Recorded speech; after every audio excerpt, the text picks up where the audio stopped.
The Berlin Wall, part of the Iron Curtain that cut Europe in two. Beyond the wire, armed force had always held down the peoples of the communist world.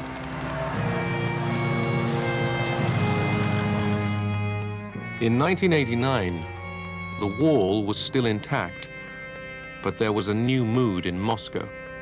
The use of force had discredited itself completely. It was no longer possible to stabilize the world by military methods. We saw a real opportunity because of this recognition on the part of the Soviet Union that they weren't going to win an arms race. They weren't going to, quote, bury you, unquote. We were the beneficiaries of this.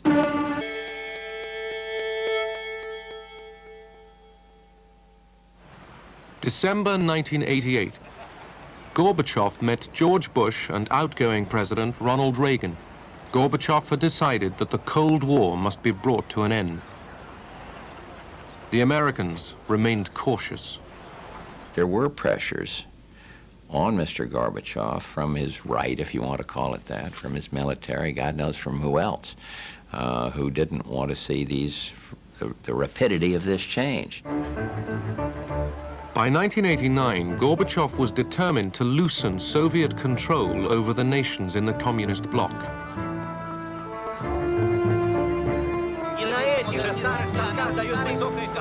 Gorbachev told the peoples of Eastern Europe that they had the right to choose their own futures. But his listeners wondered what would happen if non-communists won power. Would the Soviet Union really stand aside? Gorbachev was convinced that when these countries got their freedom, they would choose socialism with a human face. He believed they would not turn away from Moscow, nor run off to the West. He thought they would be grateful to Moscow and keep up ties of friendship with the Soviet Union. But not everybody wanted freedom from Moscow. Communist leaders like East Germany's Erich Honecker relied on Soviet support to stay in power.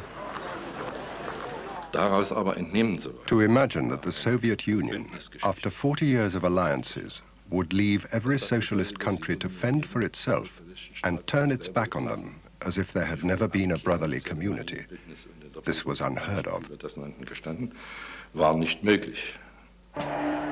Hungary, 1956. Soviet tanks smashed the Hungarian attempt to win democracy and independence. Imre Nagy and the other leaders of the uprising were executed. Economic reforms improved life for a while, then hit disaster. By 1989, the communist government was losing control. But Soviet troops remained in the land. The Hungarian people were growing angry again. Fear drove the regime to promise political changes and more democracy. The country was in close to an abyss, close to a total crisis situation. Economically, we accumulated by the time a huge debt. Politically, all the key players within the country realized that there is no way to get a better life via reforming the socialist model. In March 1989, Prime Minister Nemeth visited Moscow. The Hungarian leaders were planning free, multi-party elections. But would this be too much for Gorbachev? I said, I don't know as of this moment when we will have the first elections. But knowing that you stationing in the territory of the country roughly 80,000 soldiers, and having in mind the experience of '56, when your tanks crushed the revolutionaries and all the forces who fought that time for freedom, will you repeat the '56 exercise or not? And Gorbachev, without hesitation, responded quite clearly to me. I don't agree with the multi-party system, the introduction of the multi-party system in Hungary. But that's not my responsibility, that's your responsibility. There will be no instruction or order by us to crush it down. So that was quite important message. A nameless grave in Budapest hid the murdered leaders of the 1956 uprising. Now the government agreed to rehabilitate them, the dead and the living. Erzsébet Hrozova was 18 when she fought in the uprising. She spent 12 years in prison. I felt as you do when a plaster is removed, and at last you can breathe freely. You don't have to lower your head anymore. I felt I could breathe again. Imre Nagy and his comrades were given a public funeral. The government declared that the 1956 revolution was justified. The crowd listened to the names of the martyrs.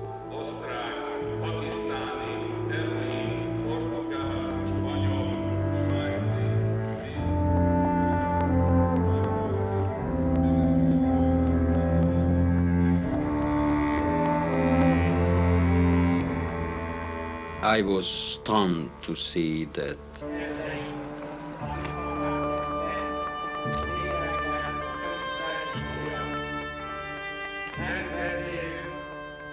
the reburial meant to us a reconciliation with our past and history.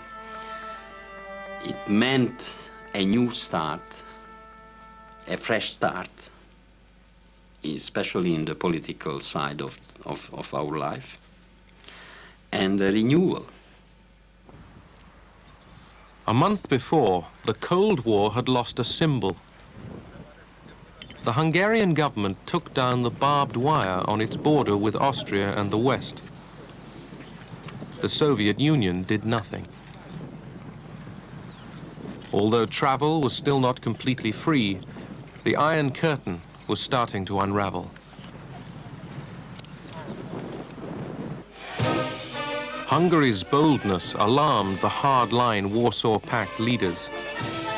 None was more shocked than the East German ruler Erich Honecker. His state formed the Soviet Empire's frontier with the West. Honecker's first reaction was to send the Minister of Foreign Affairs to Moscow to protest against this decision. Moscow's answer was, "We can't do anything about it." This was unique. It was the first time that Moscow had said anything like this to us.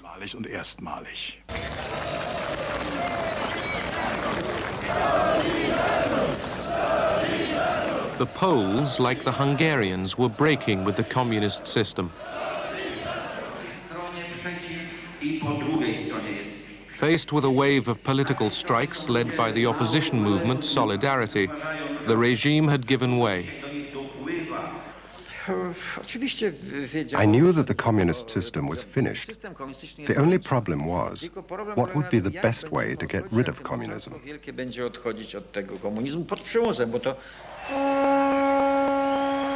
In 1981, with Soviet approval, Solidarity had been crushed by the Polish army. Its leaders were imprisoned. Now, in early 1989, the government opened round-table talks with Solidarity. The Polish communists were prepared to share power, to discuss a shift towards democracy. In June, elections were held.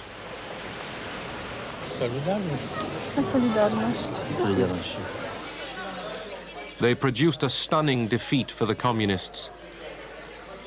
Solidarity won 99 out of 100 seats in the Senate. Within weeks, the first anti-communist prime minister in the Soviet bloc took office.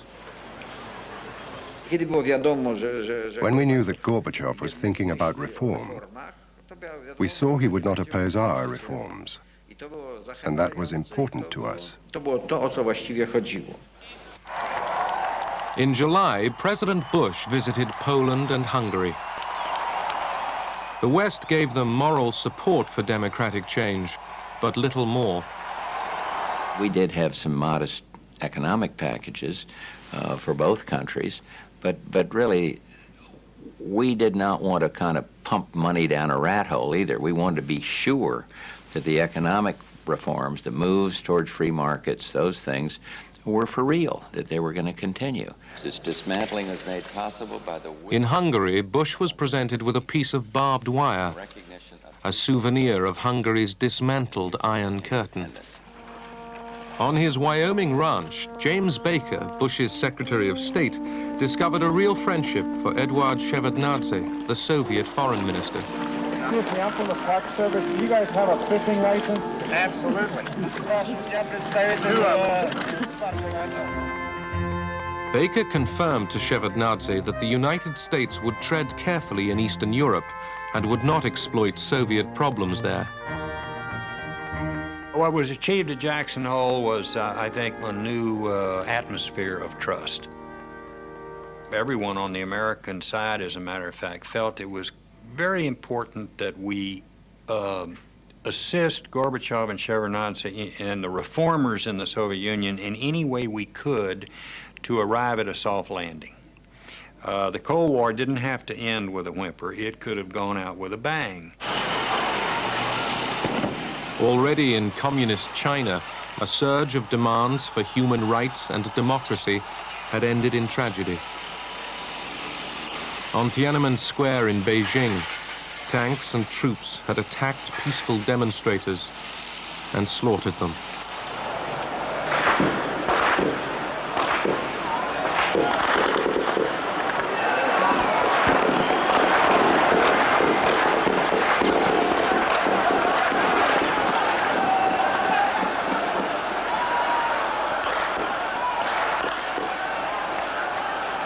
The world shuddered. Would reform in Eastern Europe end like this? Erich Honecker in East Germany admired the Chinese solution to political protest. Honecker refused to admit that anything was wrong with his own system. I told them that they were responsible for the situation in their own countries. You decide what reforms you need. We need perestroika. Whether you need perestroika is up to you. Honecker said, we've done our perestroika. We have nothing to restructure. But in reality, East Germany was rotting away. Pollution poisoned air and water. The economy was running down. The police state stifled all initiative. There was apathy in public, daydreams in private.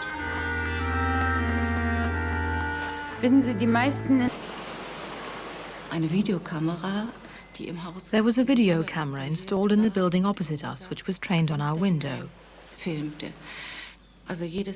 Every private word we said, every dispute about who had to do the dishes, every argument with the children was listened to and noted down. Everyone who entered our house was videotaped. That summer, East Germans rushed to take holidays in Hungary. There was an escape hatch. Hungary's border with the West was weakening. In Budapest, East Germans besieged the West German embassy, demanding help to emigrate. It was known that every German from the GDR who chose to live in freedom and democracy would get all possible support from us. The West German Chancellor, Helmut Kohl, had confidence in Gorbachev. Kohl planned to rescue the Hungarian economy if the East Germans were allowed to go west. He trusted Gorbachev not to block the deal with the Hungarians. Die hier stehenden Mitglieder, Bürger der DDR, können mit ihnen DDR passieren, das Land verlassen. The Hungarians agreed to let the East Germans cross to the west. Honecker called the refugees moral outcasts. The refugees had been traveling from East Germany to Hungary in the hope of getting to the West. Now East Germany blocked travel to Hungary. Desperate, the fleeing East Germans turned to Czechoslovakia. They gathered at the West German embassy in Prague.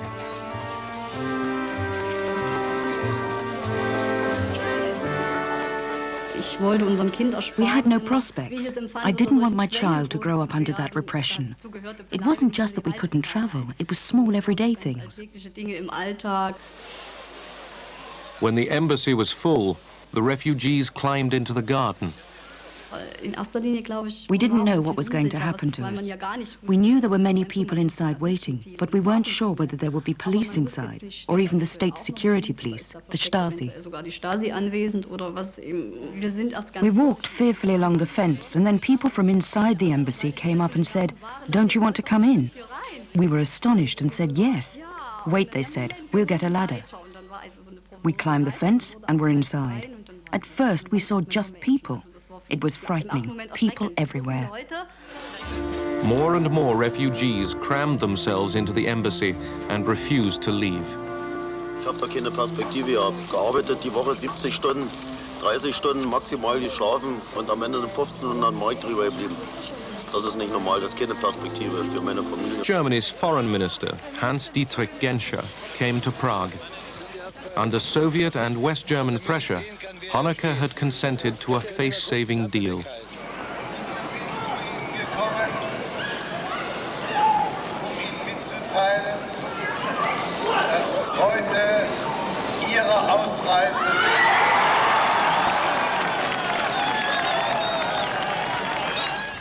The refugees could go to West Germany, but only if their train crossed East German territory first. Then Honecker could claim that he had expelled them and cancelled their citizenship.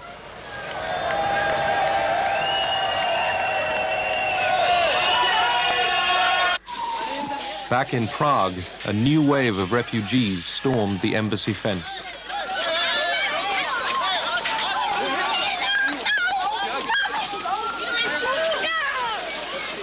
Their last chance of reaching the West seemed to be vanishing.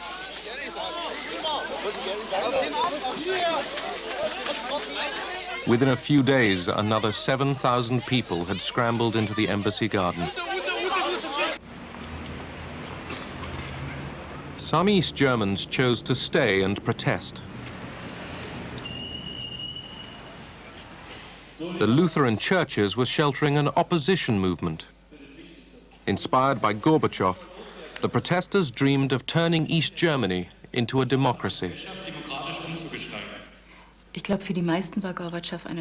Gorbachev gave us great hope. First of all, he tried to change his country in the same way as we wanted to change our country, through perestroika, a gradual liberalization. Every Monday in Leipzig, there were demonstrations at the Nikolai Church.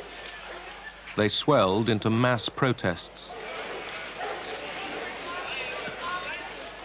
The police tried to stop them.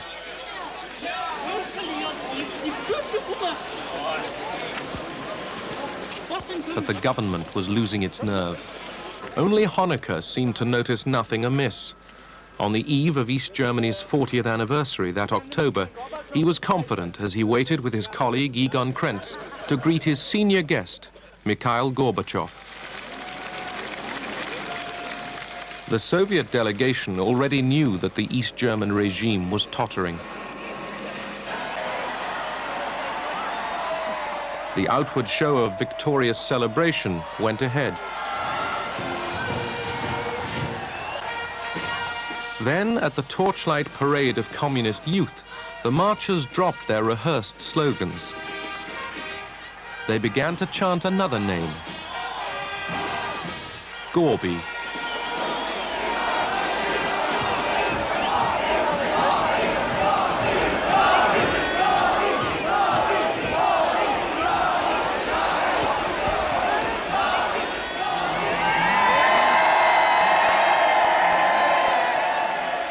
Honecker pretended not to notice. This was a vote of no confidence against us. Gorby did not mean do it exactly as it was done in the Soviet Union. Gorby meant we need change here in the GDR. And what was going on? He had an autocratic approach to what was happening. At dinner with Gorbachev and the leaders of the Warsaw Pact countries, Honecker was a complacent host. Meanwhile, a hostile crowd was gathering outside.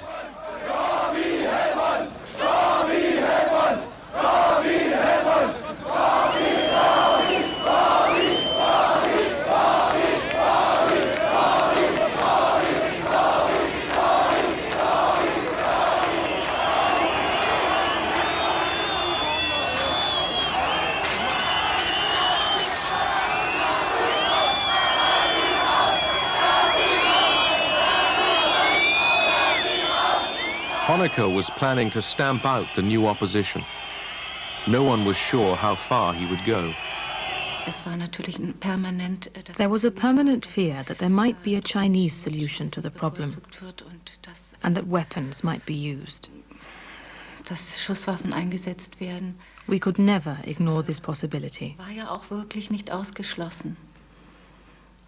Sometimes we even thought that Soviet tanks might appear. That evening, the demonstrations in Berlin continued.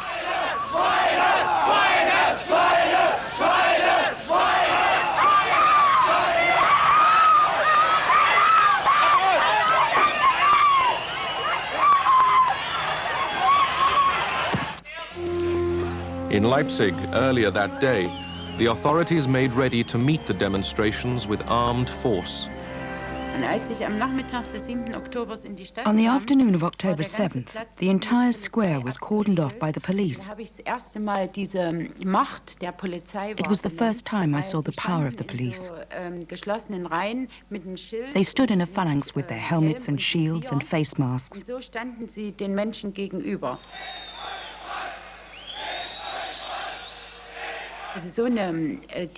And standing there right up to them, we felt their force and violence.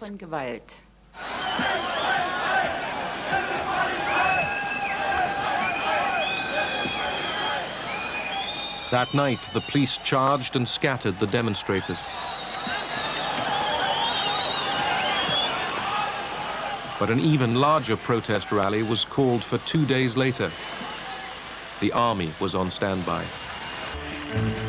As the Leipzig demonstration moved off, the local Communist Party leaders realized that 70,000 people were already on the streets. The Leipzig communists begged the opposition to talk with them. Then, without higher orders, they pulled back the East German police and troops.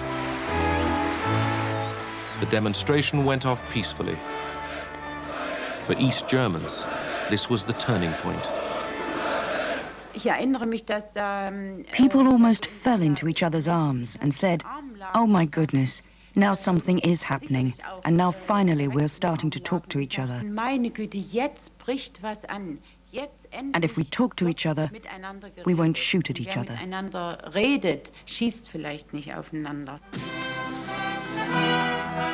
Now Honecker's allies deserted him. He was voted out of power by Egon Krenz and the entire Politburo on October the 17th. Now Egon Krenz was in charge. He promised democratic reforms. He assured the people that he would make it easier for East Germans to travel west, the issue which had set off the whole crisis. First, Krenz visited Gorbachev in Moscow.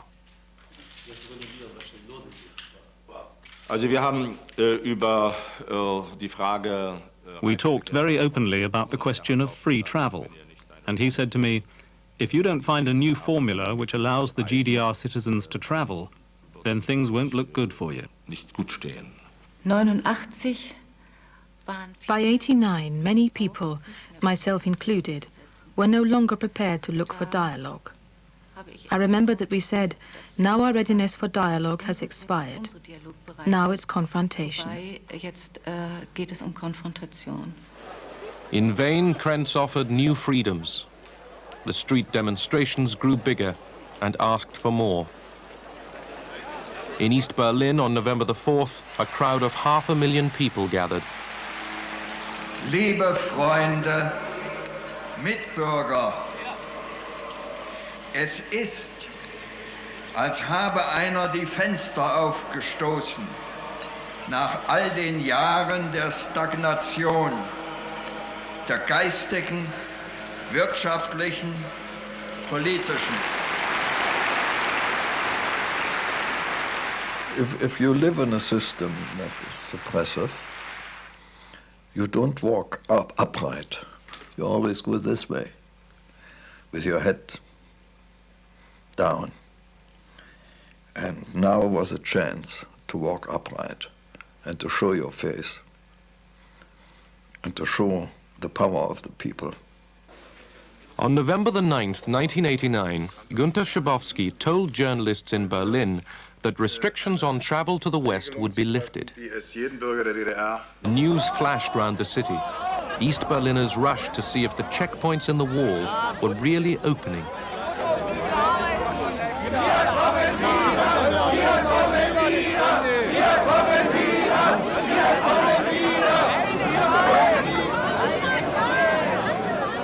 The border guards were baffled. We didn't get any instructions from our superiors. None. Only observe the situation. We tried many times to speak to our superiors, but nobody got back to us.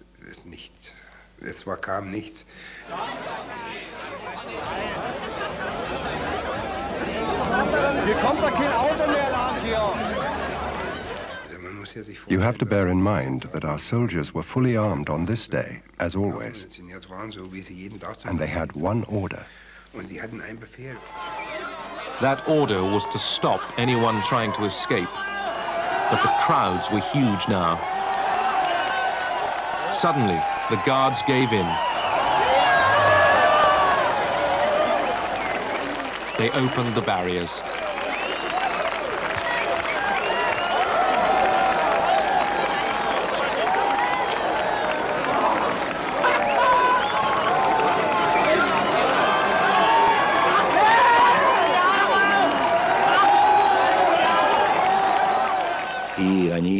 They opened the borders and didn't take any countermeasures. They didn't consult me or get my approval. Die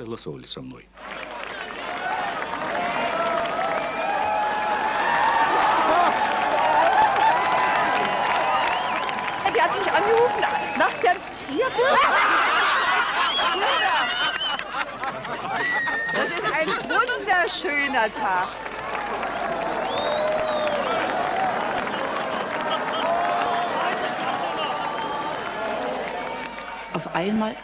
I found myself in a group of people who were applauding. I didn't understand right away why. Then I realized I really was in West Berlin, and West Berliners had come to the border and they were applauding us. We were all crying and embracing each other.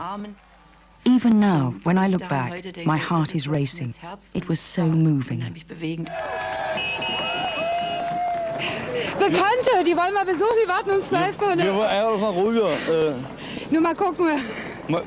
Das ist traumhaft. Und dann wieder zurück. Wann? Ne, heute irgendwann. Oder, also besser gesagt, doch heute. Wahnsinn! Wahnsinn! Was zu tun? Das ist toll. 28 Jahre, das ist die Stunde. Let's go, ich bin sehr glücklich. West Berliners arrived from the other direction. They began to demolish the wall in front of the Brandenburg Gate.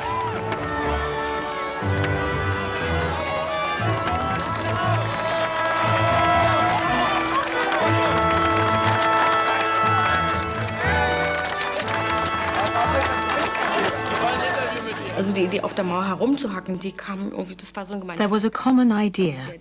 Now we have to get rid of the wall. diese Werkzeuge kamen ja aus der Gruppe und Everybody had different reasons. Jetzt müssen wir die Mauer wegkriegen. Und jeder hatte wahrscheinlich andere. For me, it was that I had relatives on the other side who couldn't come over. Man kannte, dass man eben nicht, wie man wollte, zusammenkommen konnte.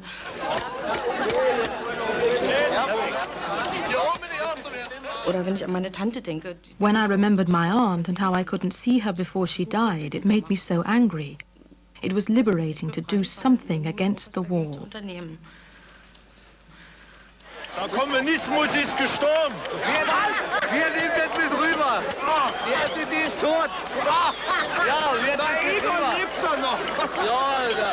Aber mit so einer Zähne. It was emotional for me, but I must confess that I had in mind not overreacting. The stupidest thing that any president could have done then would have been going over there, danced on the Berlin Wall, and stick his fingers right into the eyes of the Soviet military and of Gorbachev. Who knows how they would have had to react.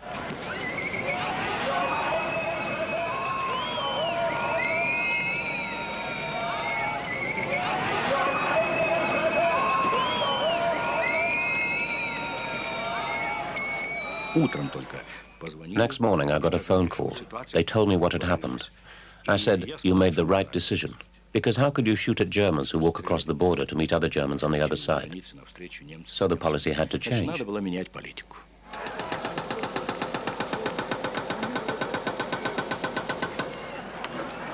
Across this wall, two worlds had faced each other in arms. Now their enmity was dumped into history. Germany would be reunited. But Europe's revolution against communism was not yet done.